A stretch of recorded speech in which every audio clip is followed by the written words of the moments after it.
Hello बच्चों। तो अपना नेक्स्ट लेक्चर है लेक्चर नंबर 8 केमिकल काइनेटिक्स का। और आज हम इसमें पढ़ने वाले हैं अर्हेनियस इक्वेशन या फिर उसके कॉन्सेप्ट को। ठीक है, तो अर्हेनियस इक्वेशन ये क्या है? के इज इक्वल टू, यही है ना? अरे पक्का। हाँ, ए E raise to power minus के टी। नहीं नहीं नहीं, ऐसी तो है ही नहीं। ठीक है, ये तो 12 लिखते हैं। अरे ये वाली बनेगी K is equal to A E raise to power minus E A upon R T. ठीक है, अब इनको वन बाय वन पढ़ लेते हैं। के क्या बना यहाँ पे? के बना तुम्हारा रेट कांस्टेंट। के बना बच्चों रेट कांस्टेंट। ठीक है, यहाँ पे ए क्या बना? ए बना फ्रीक्वेंसी फैक्टर। ए बना तुम्हारा फ्रीक्वेंसी फैक्टर। ठीक है बच्चों, उसके बाद ई आर और टी फॉर टेम्परेचर। ये बनी तुम्हारी एक्टिवेशन एनर्जी, जो अभी हम पढ़ेंगे क्या होती है एक्टिवेशन एनर्जी। ठीक है, R is the gas constant, ये बना तुम्हारा गैस कांस्टेंट, और टी इज द टेम्परेचर, ये बना तुम्हारा टेम्परेचर। जो आर की वैल्यू है, आर की वैल्यू है कुछ ऐसे वेरी कर रही है दो टाइप से। ठीक है, इसको मैं 25/3 यूज कर सकता हूँ। कब? जब मेरे को जूल पर मोल में यूज करनी है। मैं इसको 2 कैलोरी की फॉर्म में जब यूज करनी है। ठीक है, उसके बाद एक्टिवेशन एनर्जी क्या है? एक्टिवेशन एनर्जी किसको बोलेंगे? कोई रिएक्शन है, उसको प्रोसीड करवाने के लिए, उसको स्टार्ट करने के लिए जितनी एनर्जी की हमें रिक्वायरमेंट है, उसको हम क्या बोल रहे हैं? Activation energy. तो क्या बनी? Minimum amount of energy, minimum amount of energy that is required, that is required to proceed chemical reaction. किसी केमिकल रिएक्शन को स्टार्ट करने के लिए, ठीक है, जो हमें एनर्जी की रिक्वायरमेंट होगी। मान लिया ये कोई रिएक्टेंट है, इस रिएक्टेंट से क्या बन रहा है? कोई प्रोडक्ट। तो यहाँ पे जो एनर्जी लगेगी, एक्टिवेशन एनर्जी क्या है? फॉरवर्ड में लगेगी। यहाँ पे एक्टिवेशन एनर्जी कहाँ लगेगी? बैकवर्ड में। ठीक है, क्लियर? तो चलते हैं आगे, यहाँ से नोट कर लो बच्चों, यहाँ से। अब हम एक्चुअल में अर्हेनियस इक्वेशन से एक्टिवेशन एनर्जी के लिए जो फाइनल इक्वेशन होगी वो निकालते हैं। ठीक है, कैसे? मान लिया फॉर टेम्परेचर T1, T1 के लिए जो रेट कांस्टेंट है वो क्या है? K1।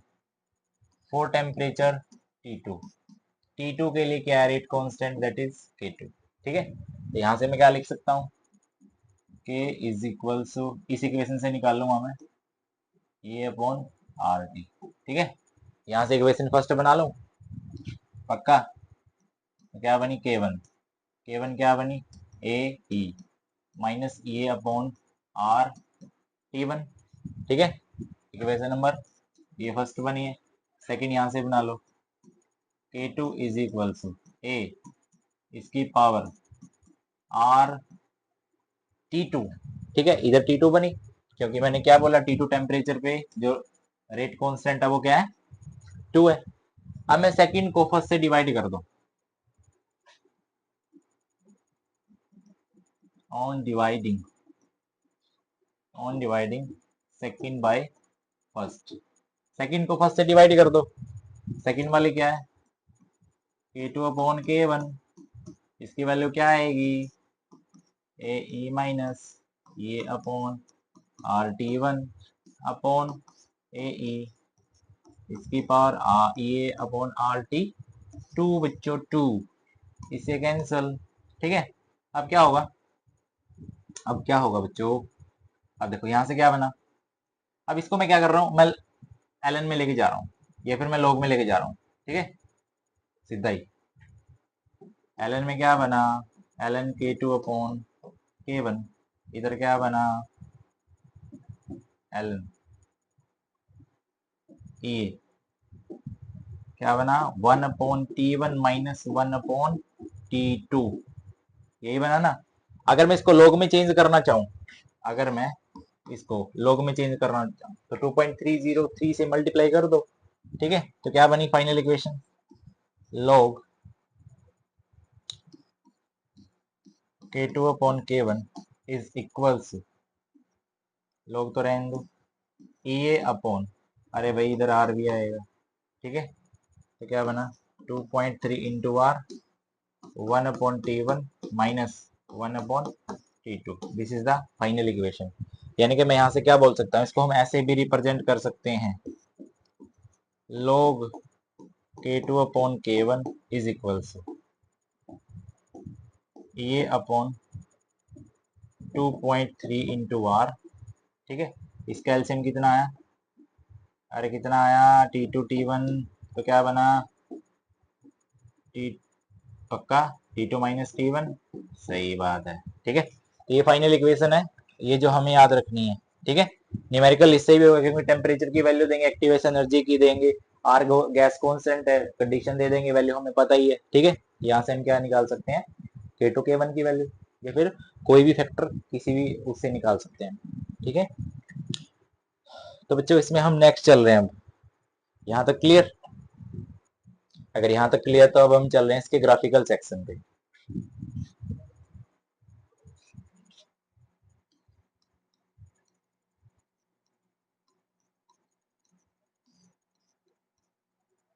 ग्राफ, ग्राफ किस किस के बीच में बनाओगे, ln के वर्सेस 1/t, यही बनेगा, बिल्कुल यही बनेगा, ठीक है। तो इक्वेशन क्या आई थी अपनी, इक्वेशन थी log k2/k1, अरे फिर या फिर ln की फॉर्म में ले लो ना, ln की फॉर्म में ले लो इसको,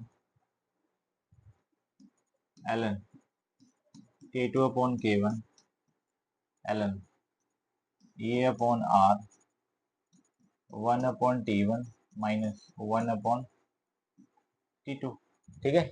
यहाँ से मेरे को इक्वेशन बनानी है, तो यहाँ से इक्वेशन कैसे बना सकते हैं, मतलब सॉरी ग्राफ, ln के वर्सेस 1/t के बीच में हमें ग्राफ बनाना है।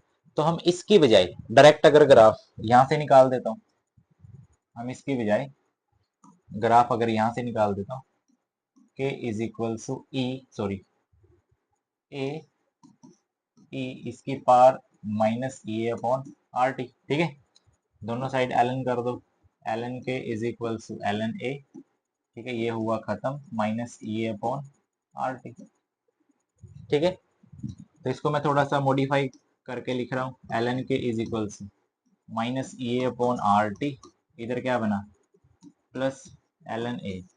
अभी क्यों लिखा मैंने, क्योंकि इसको मैं y एक्सिस बोल सकता हूँ, ये क्या बना मेरा माइनस एम एक्स, ये क्या बना मेरा प्लस सी, ये मेरी स्टैंडर्ड इक्वेशन बन गई ग्राफ बनाने के लिए, ठीक है।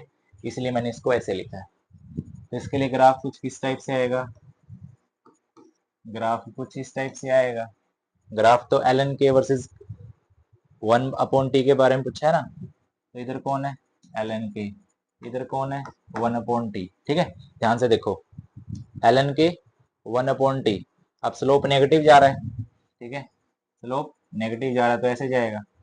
अब जो ये बना है इंटरसेप्ट, उसको रिप्रेजेंट कौन कर रहा है, ln/a, ठीक है। और स्लोप किसको रिप्रेजेंट करेगा, माइनस ई अपॉन आर। और यहाँ से क्वेश्चन भी बना हुआ है नीट के अंदर, ठीक है, नीट के अंदर क्वेश्चन बना हुआ है, जेई में पूछ सकते हैं, तो हमें हर एक चीज क्लियर होनी चाहिए। अगर मैं यहीं से बोलूं, अगर मैं यहीं से बोलूं क्या, कि मेरे को ग्राफ बनाना है, मेरे को ग्राफ बनाना है जो log k वर्सेस 1/t के बीच में, ठीक है। तो ग्राफ कुछ इस टाइप से बनेगा,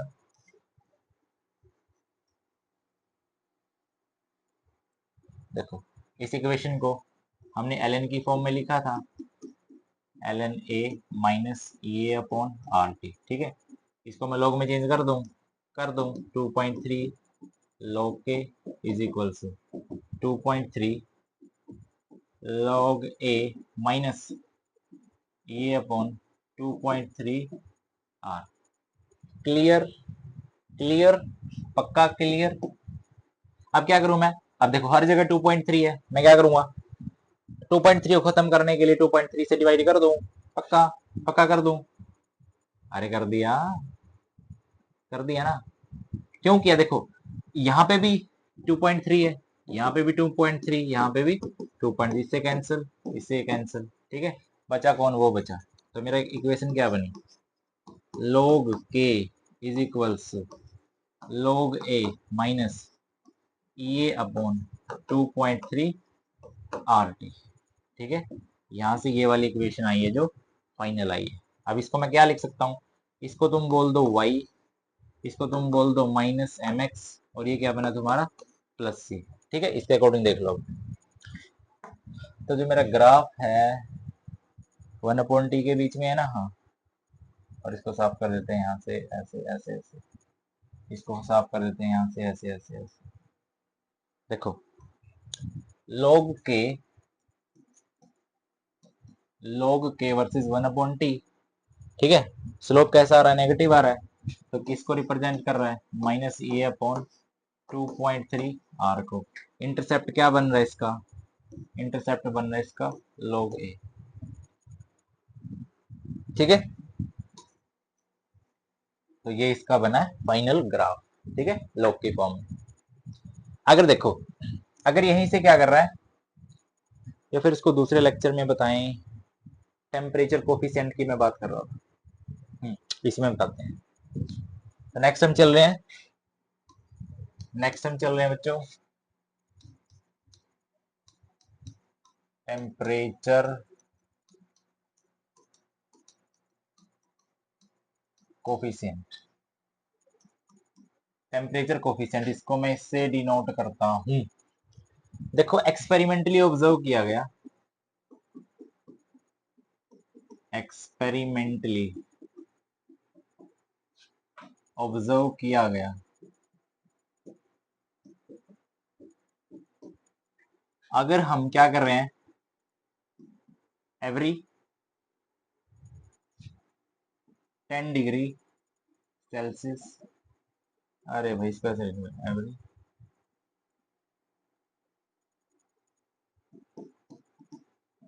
increasing of every 10 degree Celsius temperature, rate of reaction will be increased by 2 to 3 times, ठीक है। Rate of reaction 2 to 3 times बढ़ेगा अगर मैं 10 डिग्री सेल्सियस टेम्परेचर को क्या कर रहा हूँ, राइज कर रहा हूँ, बढ़ा रहा हूँ, ठीक है। तो यहां से मैं क्या बोल सकता हूँ, R2 अपॉन R1, ठीक है, इज इक्वल्स यू इसकी पावर डेल्टा टी अपॉन 10, ठीक है। यहाँ पे क्या बना, R2, R2 क्या बना, rate of reaction with respect to T2, R1 ये क्या बना, rate of reaction with respect to T1। अगर मेरे को डेल्टा टी निकालना है, अगर मेरे को डेल्टा टी निकालना है तो वो क्या बना, T2 माइनस T1, ठीक है, ऐसा आएगा ये। तो यहां से क्वेश्चन बन सकते हैं, ठीक है। यहां से क्वेश्चन कैसे बन सकते हैं, मान लिया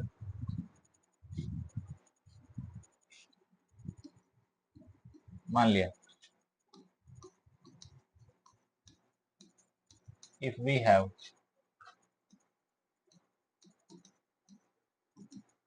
rate of reaction, rate of reaction क्या R, ठीक है, temperature will be 20 degree Celsius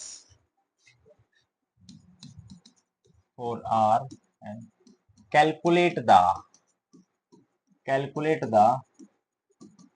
rate of reaction if temperature rises by, if temperature rises by 80 degree Celsius, ठीक है, 80 डिग्री सेल्सियस अगर टेम्परेचर बढ़ रहा है तो इसके केस में क्या है, कुछ भी नहीं है, R2 अपॉन R1, ठीक है, क्या बना U इसकी power delta T upon 10, clear. अब R2 अपॉन R1, R1 क्या है, यहाँ पे R मानना हुआ है, U क्या है 2, देखो यहां से बता देता हूं मैं, जो मैंने बोला कि रेट ऑफ रिएक्शन है वो 2 to 3 टाइम्स बढ़ेगा, ऑन एन एवरेज अगर मान के चले तो 2 टाइम्स बढ़ रहा है, तो इसलिए मैंने क्या किया है, यहाँ पे U की वैल्यू 2 पुट किया है।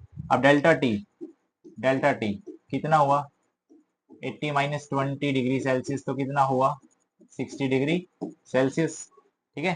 तो क्या बना 60 अपॉन 10, इसे कैंसिल 6, तो क्या बना R2 अपॉन R, 2 की पावर 6, और 2 की पावर 6 को मैं क्या बोल सकता हूँ, R इंटू, या फिर 2 रेज टू पावर 6 इंटू में R, तो इसको क्या लिख सकते हो, R2 is equal to 64 into R, this is the final answer, ठीक है। तो यहां से कुछ ऐसे क्वेश्चंस पूछे जा सकते हैं जो मैंने तुम्हें बताए हैं, ठीक है। और बच्चों पढ़ा करो, अपना एक रूटीन सेट करो, अपना एक रूटीन बनाओ पढ़ने का, ठीक है, क्योंकि इधर उधर की बातों में या फिर इधर उधर आने जाने में कुछ नहीं रखा। पढ़ोगे तो कोई कदर करेगा, चाहे वो घर वाले हों या फिर वो बाहर वाले हों, ठीक है। तो पढ़ाई को हमेशा सीरियस लो, पढ़ाई को अच्छे से पढ़ो, ठीक है। प्रॉपर टाइम टेबल बनाओ, प्रॉपर अपना तरीके से जो अपना एम है उसको कैसे अचीव करना है, ठीक है। जब तक एम अचीव नहीं होता भूल जाओ दुनियादारी को, तो अच्छे से पढ़ो, ठीक है।